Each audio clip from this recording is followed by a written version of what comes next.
আসসালামু আলাইকুম।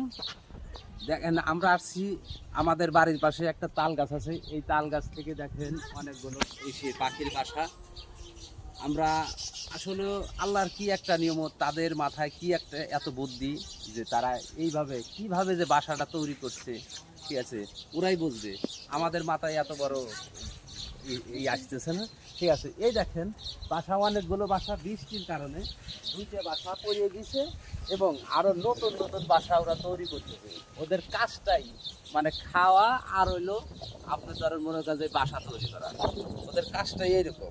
দেখেন এই যে বাসা, দেখেন কিভাবে ওরা বাসাটা তৈরি করছে যে এর ভিতর বৃষ্টির পানি ঢুকবে না, ঠিক আছে। ওরা কিভাবে এর ভিতর যায় আর এ বেরোয়, দেখছেন।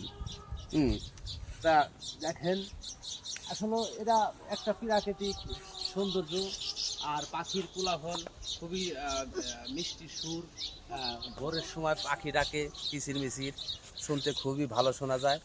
তা আপনারা এই পাখিগুলো যাতে আরও হয় আমাদের গ্রামগঞ্জে, আপনারা সেই ব্যবস্থা করবেন। এই পাখিগুলা শুধু শুধু মারবেন না, এবং এই পাখিগুলো যাতে আরও হয় এই জন্যই এদের দেখা গেলো একটু দেখাশোনা আপনারা করেন। আসসালামু আলাইকুম।